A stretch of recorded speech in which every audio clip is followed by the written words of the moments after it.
Well, it's about time I got my ass in gear on this, so I'm tired of pissing around. I'm just gonna give it my best. My welding's not great yet, but maybe it'll work out. We'll see.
Okay, well, that was with 6011, 3/32.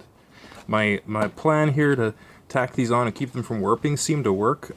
We'll see when I weld these parts, but my plan was to keep it from folding up when the metal cools and shrinks, which happens. But so far so good. These turned out not too bad, actually. There's one spot here.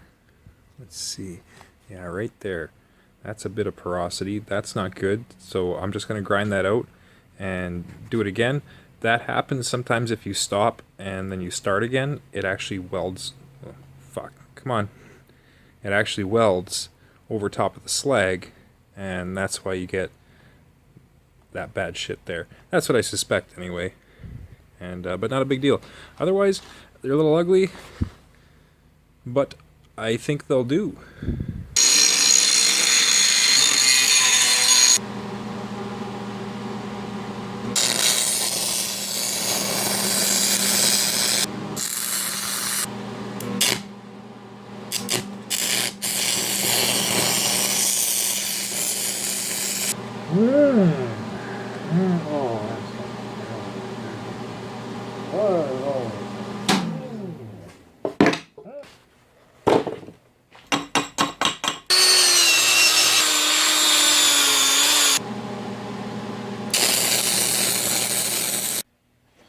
I have to have a closer look at these welds, but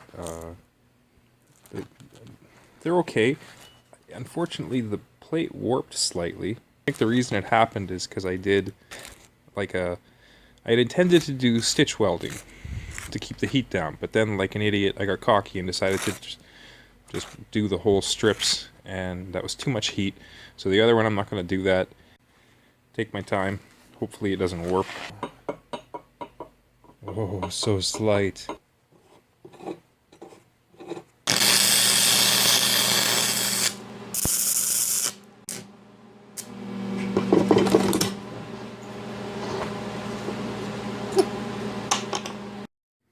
Well, I'm reasonably happy with how these welds cleaned up. They were pretty ugly. These ones are okay. I'll probably grind those flush too, just to make it look nice. Yeah, we'll see. But like I was afraid would happen, she warped a little bit. Just a smidge, but man. Guess I'm going to try and bend that back. I have a feeling that the other plate is going to do the exact same thing. Okay, well, while I ponder how I'm going to unwarp my plate, I'm going to work on the other one here. But this one I'm going to tack to 2 pieces of square tubing in the hopes that this one won't go all cattywampus on us. And if I only got to straighten out one lug, then that's good news.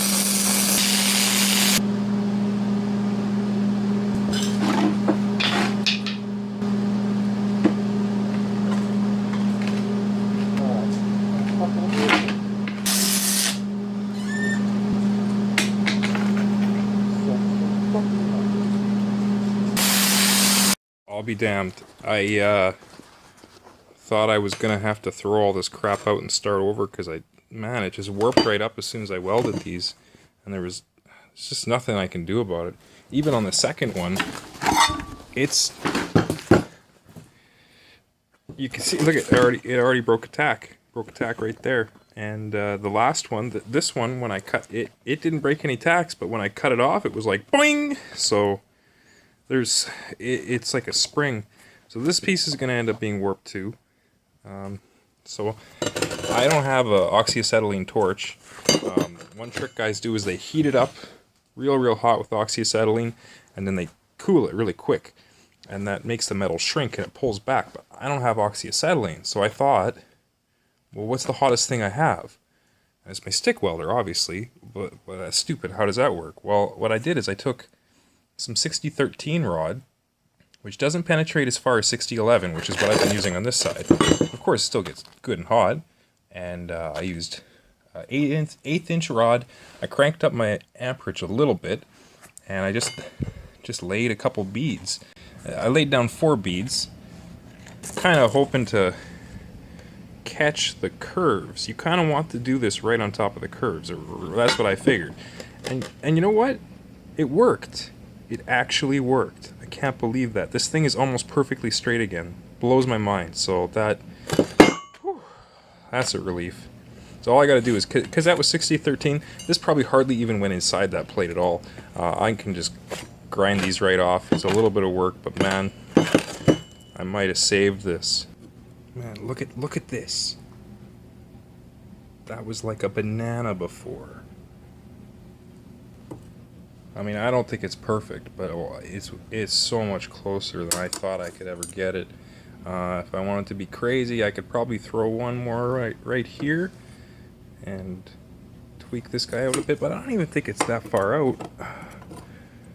Oh, a little bit. Okay, well, that one is a little, but right here, this was a bad warp, and it's gone.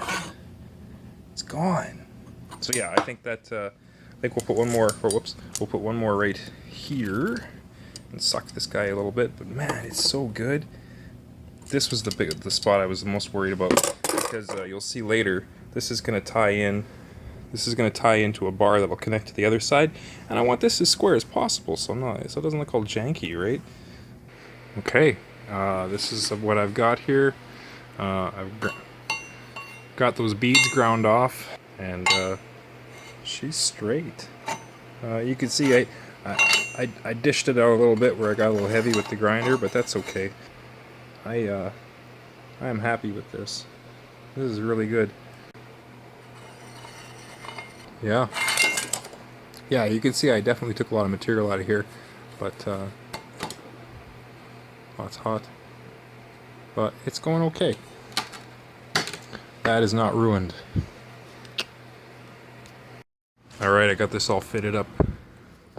This wrench is exactly the right width to act like a spacer here, so when I'm going to tack this guy in, and it'll keep this end from moving around, and then keep it from warping just in case it does. Probably it will. Actually, I don't think this will warp too bad. We're not doing anything with this big plate here anymore. We're just going to run a bead back here. That will attach the plate here, and then across here, and of course, then once this is welded on both sides, I think this is going to be it's going to be a pretty solid unit.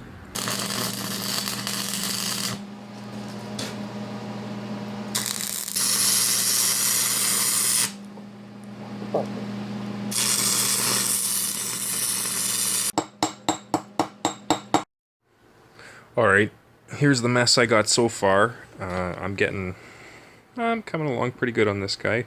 It warped itself, and I had to warp it back again, and overall it's straight enough. I just gotta do some deeper penetration around here, and then I'll grind it flat again so it looks nice. My welds are super ugly, but I've been grinding into them and checking them, and they're actually penetrating pretty good, and they're not getting hardly any porosity. And if I get some, I just grind it out and fill it in again.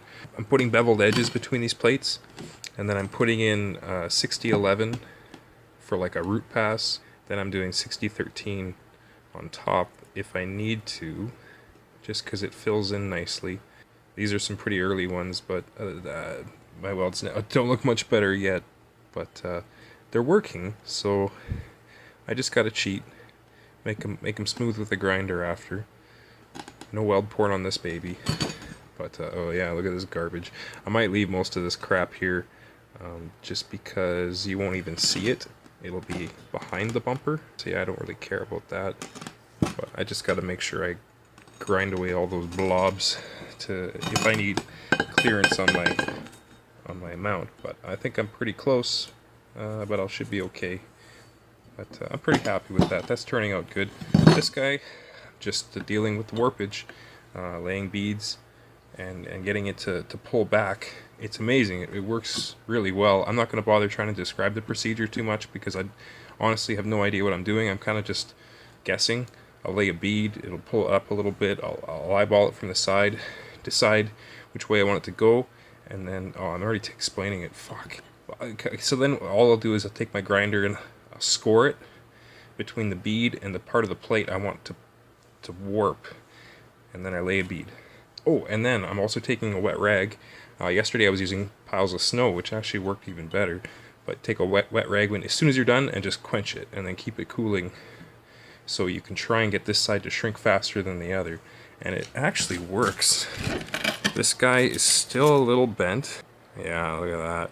Boy, it's gonna be straight enough. I just want it square.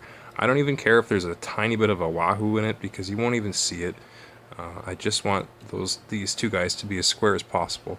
Now, the only downside to this method is that it heats the metal quite a lot, which makes it more brittle. But for my purposes, this is still way overkill for my Jeep. It's light. It's not a TJ, you know. I mean, even this would be more than adequate for one of those guys. Thankfully, my over-engineering will make up for my lack of fabrication skills. Hopefully.